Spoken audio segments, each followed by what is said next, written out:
Bismillahirrahmanirrahim. Assalamualaikum warahmatullahi wabarakatuh. Alhamdulillah wassalatu wassalamu ala Rasulillah wa ala alihi wa sahbihi wa man walah wa la haula wa la quwwata illa billah. Alhamdulillah, kita panjatkan kehadirat Allah. Kita berjumpa kembali dalam pelajaran fikih di semester 2 ini. Adapun pokok bahasan yang akan kita sama-sama kaji dalam kesempatan ini adalah mengenai muamalah di luar jual beli. Sebagaimana sudah kita bahas bahwa muamalah itu adalah hubungan timbal balik antar sesama manusia, atau boleh kita sebut dengan interaksi sosial. Di antara muamalah itu adalah yang akan kita bahas dalam kesempatan ini adalah pinjam meminjam. Pembahasan ini menuntut kalian untuk pertama memahami pengertian daripada pinjam meminjam. Ya. Yang kedua, mampu menyebutkan dasar hukum daripada pinjam meminjam tersebut. Yang ketiga, mampu menyebutkan hukum-hukum pinjam meminjam. Dan yang keempat, diharapkan kalian memahami, mampu menyebutkan dan menjelaskan rukun dan syarat pinjam meminjam. Dan yang lebih penting lagi, bagaimana kalian mampu menerapkan pinjam meminjam ini sesuai dengan syariat Islam. Sehingga ketika kita melakukan muamalah atau aktivitas pinjam meminjam tidak keluar dari aturan yang telah ditetapkan oleh syariat Islam. Karena sebagaimana kita ketahui bahwa apapun yang kita lakukan, pastikanlah bahwa perbuatan atau aktivitas kita itu tidak bertentangan dengan syariat Islam. Baiklah, kita bahas satu persatu apa yang mesti kalian pahami. Apa itu pinjam meminjam? Dalam bahasa fikih, pinjam meminjam itu disebut dengan ariyah, yaitu ariyah. Apa itu ariyah atau pinjam meminjam? Untuk lebih nanti memahami, silahkan buka buku paket kalian, buku fikih kalian pada halaman 69. Pertama, apa itu pengertian dari ariyah atau pinjam meminjam? Ya, pengertian dari pinjam meminjam itu adalah memanfaatkan barang dalam batas waktu tertentu tanpa mengurangi zat barang tersebut. Artinya, kita ketika meminjam adalah tujuannya untuk memanfaatkan barang tersebut, di mana ketika barang yang kita pinjam tersebut kita gunakan, tidak akan menyebabkan zat dari barang tersebut berkurang apalagi habis. Karena itu ada beberapa hal yang harus diperhatikan terkait dengan pinjam meminjam ini. Apa saja barang yang bisa dipinjam? Kedua, apa dasar hukum daripada pinjam meminjam? Dasar hukum daripada pinjam meminjam itu terdapat di dalam surat Al-Maidah ayat 2. Jadi terdapat dalam surat Al-Maidah ayat 2. Apa bunyinya? A'udzubillahi minasyaitonirrajim. Wa ta'awanu 'alal birri wat taqwa wa la ta'awanu 'alal itsmi wal 'udwan. Tolong menolonglah kalian dalam kebaikan dan ketakwaan, dan janganlah kalian tolong menolong dalam masalah dosa dan permusuhan. Nah, pinjam peminjam ini termasuk tujuannya adalah alal birri wat taqwa. Ya, untuk memanfaatkan benda yang kita pinjam itu untuk kebaikan. Ya, syukur-syukur dari kebaikan itu kita bisa meningkat menjadi takwa. Artinya menjadi sarana kita untuk memperoleh kebaikan dari benda yang kita pinjam. Ya. Atau dalam sebuah hadis Rasulullah SAW mengatakan al-ariyatu mu'addatun. Ya. Wal arimu gharimun. Ya. Jadi al-ariyatu mu'addatun wal raimu gharimun. Ya. Sesuatu yang kita pinjam itu harus dikembalikan. Dan hutang itu harus dibayar. Nah, dua nas ini, nas Al-Quran yaitu surat Al-Maidah ayat 2 dan hadis Nabi yang telah kita bacakan tadi merupakan dasar dari hukum pinjam meminjam. Baik, ketiga, apa hukum daripada pinjam meminjam? Ya, berdasarkan ayat Al-Quran yang kita baca tadi maupun hadis yang kita sampaikan tadi, disimpulkan bahwa asal hukum daripada minjam meminjam itu adalah sunnah. Artinya ada nilai ibadah di dalam pinjam meminjam tersebut. Tapi hukum asal sunnah ini akan mengalami perubahan. Dia bisa berubah. Apa yang melakukan perubahan itu? Situasi dan kondisi yang menyertainya. Dari sunnah bisa jadi bergeser, dia hanya sekedar mubah. Ya, jadi dia boleh. Ya, tidak ada masalah kalau kita meminjam atau meminjamkan sesuatu. Ya. Namun bisa juga dia menjadi wajib. Ya. Kapan dia menjadi wajib? Karena situasi, kondisi yang menuntut kita meminjamkan barang. Mana contohnya? Ya, seumpama ada tetangga kita, ada saudara kita sedang sakit. Ya, dia butuh bantuan segera untuk menuju ke rumah sakit. Dan kebetulan Allah takdirkan kita mempunyai fasilitas untuk mengantarkannya, seumpama mobil. Ya, maka wajib hukumnya kita meminjamkan mobil tersebut kepada yang bersangkutan guna menyelamatkan nyawanya agar yang bersangkutan yang sedang mengalami sakit tersebut bisa segera diambil tindakan di rumah sakit.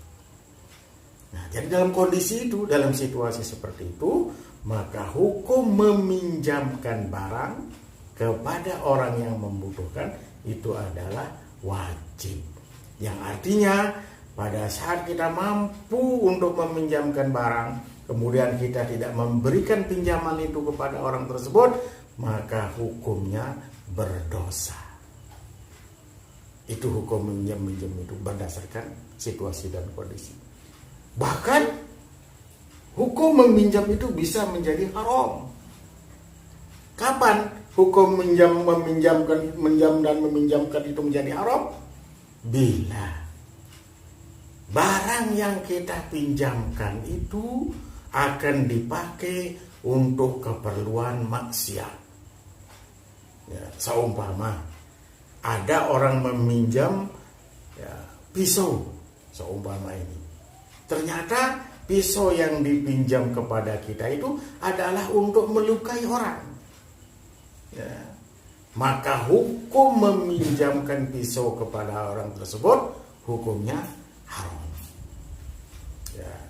Atau ada orang yang mau meminjam kendaraan kita. Ya. Untuk apa? Ternyata dipakai untuk pergi ke tempat maksiat. Seumpama untuk dipakai pergi ke tempat berjudi, ya, tempat bergocek, ya, atau tempat minum-minumnya haram maksudnya. Maka pada saat itu hukum meminjamkan barang kepada yang bersangkutan adalah haram. Apa artinya? Bila kita meminjamkannya, Bukan hanya yang meminjam saja yang berdosa, tapi kita juga yang meminjamkannya ikut berdosa. Itu hukum minjam-meminjam menjadi haram. Berikutnya, rukun dan syarat pinjam-meminjam. Ingat, yang namanya rukun adalah sesuatu yang harus dipenuhi. Bila salah satu dari unsur tersebut tidak dipenuhi, maka hukum sesuatu itu menjadi tidak sah. Atau bahkan mungkin tidak terjadi karena salah satu di antara unsur tersebut tidak dipenuhi. Sementara syarat adalah sesuatu yang harus dipenuhi sebelum kita melakukan sesuatu. Nah, kalau tidak terpenuhi juga syarat itu, maka perbuatan itu menjadi tidak sah. Apa rukun dari pinjam-meminjam? Kita perhatikan yang pertama. Ya, rukun minjam yang pertama apa? Yaitu orang yang meminjamkan. Ya, atau dalam bahasa fikihnya disebut dengan al-mu'ir. Ya. Yang meminjamkannya ini pun ada syaratnya. Ya. Apa syarat orang yang meminjamkan atau al-mu'ir ini? Pertama, dia merupakan pemilik dari barang tersebut. Jadi barang tersebut yang akan dia pinjamkan itu benar-benar miliknya. Bukan hasil pinjaman, ya, bukan milik orang lain. Ya. Nah, yang kedua, syarat orang yang meminjamkan itu adalah berhak menggunakan barang tersebut secara penuh. Dia mau apakan barang itu, dia berhak. Ya. Dia punya hak, tidak ada orang yang akan merasa keberatan atau menggugat atau menuntutnya ketika dia menggunakan barang tersebut. Mau apa saja, dia punya hak mutlak. Nah, itu syarat orang yang meminjamkannya. Rukun yang kedua, orang yang meminjamkannya. Maksudnya yang kedua adalah orang yang meminjam. Jadi rukun yang kedua adalah orang yang meminjam, atau disebut dengan al-musta'ir, orang yang meminjam. Orang yang meminjam pun punya syarat. Apa syaratnya? Pertama, dia mampu menggunakan barang tersebut dengan baik. Ya. Jadi dia gunakan, seumpama dia minjam tangga, ya, mampu dia menggunakannya, ya, dia meminjam sepeda, dia bisa menggunakan sepeda tersebut, ya, minjam sepeda motor, dia mampu menggunakan sepeda motor tersebut. Jangan dia tidak bisa naik sepeda motor, dia minjam motor, ya, akhirnya apa? Ya, motor itu malah menjadi rusak, ya, karena memang sebenarnya dia tidak bisa menggunakannya. Ya, yang kedua, mampu menjaga dari kerusakan. Nah, ini yang paling penting. Ya, ketika kita meminjam sesuatu, maka kita punya kewajiban menjaga barang tersebut agar barang tersebut menjadi terjaga dari kerusakan.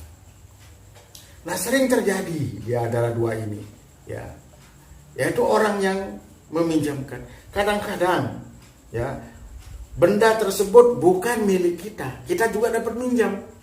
Tanpa seizin pemiliknya kita pinjamkan lagi. Seperti kita kebiasaan di pondok, ya, ketika kita minjam cebokan istilahnya untuk mengambil air, kita mau pergi ke kamar mandi, ya, kemudian kita gunakan. Setelah selesai kita pun keluar. Tiba-tiba ada teman kita yang bilang pinjam sebentar, padahal itu bukan milik kita. Maka tidak boleh meminjamkannya kepada orang, karena itu bukan milik kita, bukan pemilik barang. Ya, kita tidak berhak menggunakan barang tersebut karena itu bukan milik kita. Maka ketika kita mau meminjamkan kembali barang yang bukan milik kita, barang yang hasil pinjaman, maka minta izinlah dulu kepada pemiliknya. Ya, ini yang sering terjadi. Nah, karena ini sering dilanggar, maka seringlah benda-benda yang kita miliki di pondok tiba-tiba hilang, tidak jelas kemana rimbanya. Ya, semudah tidak ada yang bertanggung jawab, tidak ada yang ngaku siapa yang pernah minjem, saling salahkan. Nah, karena dia melanggar ini, melanggar syarat meminjamkan, ya, syarat pinjam meminjam. Nah, saya ingatkan lagi sekali. Jadi yang pertama, rukun pinjam minjam itu adalah pertama orang yang meminjamkan, kedua orang yang meminjam dengan syarat yang sudah dijelaskan. Ada juga syarat umum ini antara yang meminjam dan yang meminjamkan, sebagaimana syarat umum yang berlaku dalam setiap perbuatan dalam syariat Islam.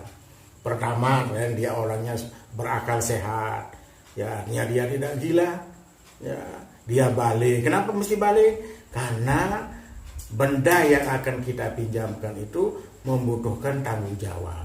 Sementara tanggung jawab itu hanya dibebankan kepada orang yang sudah balik.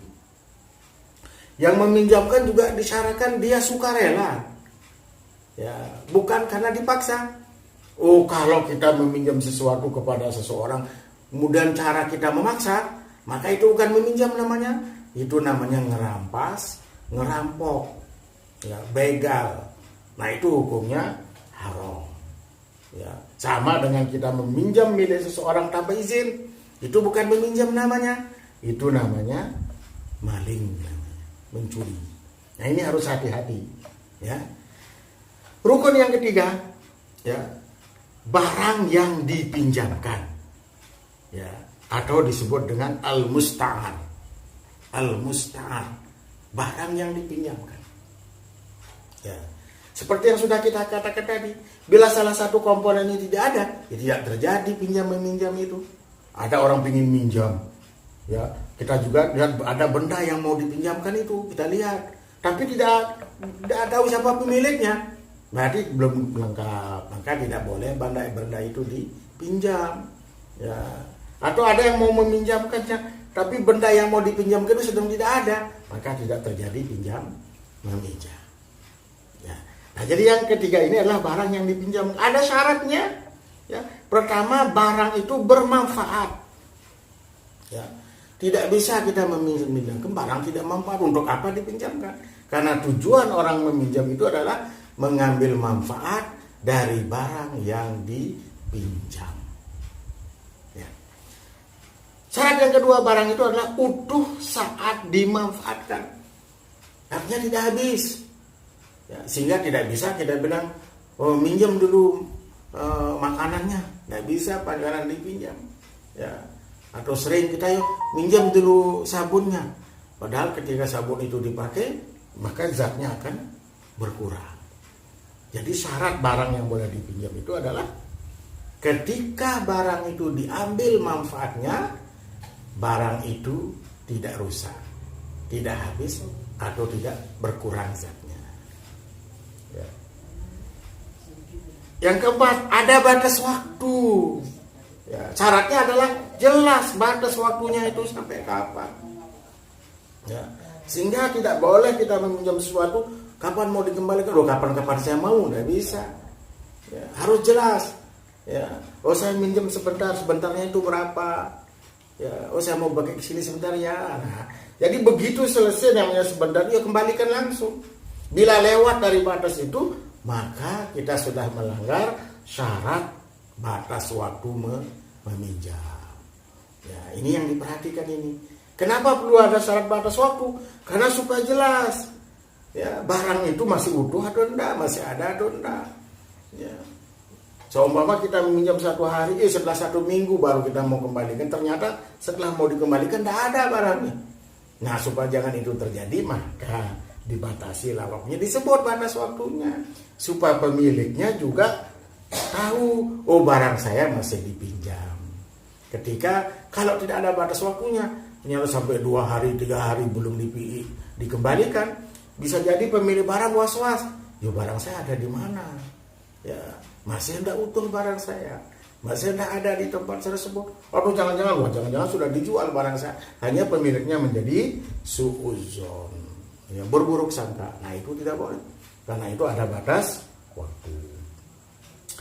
Yang kelima, ya ada akad ijab kabul, ya ada ikat transaksi, ya ada yang meminjamkan, dia bilang ya saya pinjamkan kepada kamu, ya yang meminjam mengatakan saya pinjam ya benda ini. Nah karena itu ada syaratnya, ucapan tersebut, ijab kabul tersebut syaratnya adalah dapat dimengerti. Ya, ucapannya dapat dimengerti. Ya, sama dia, saya minjam tangga, saya minjam buku, jelas itu. Ya, sebut juga, saya minjam buku fikih. Nah, dimengerti oleh yang mau meminjamkannya. Yang meminjam juga tahu, sehingga ketika dia dikasih buku fikih, dia langsung terima.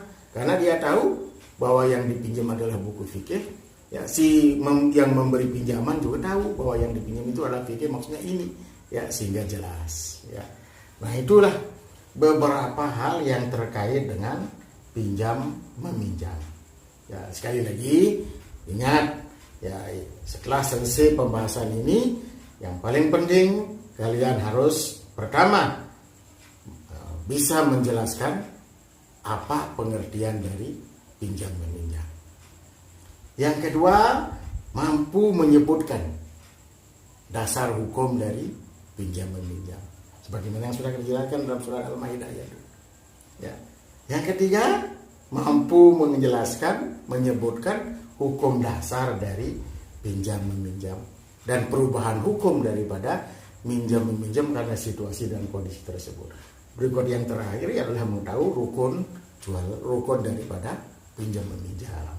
Yaitu rukun yang pertama adalah orang yang meminjamkan, rukun yang kedua adalah orang yang meminjam, rukun yang ketiga adalah barang yang dipinjamkan, ya, rukun yang keempat adalah batas waktunya yang jelas, dan rukun yang kelima yang terakhir adalah ada akad ijab kabul, penyerahan barang tersebut.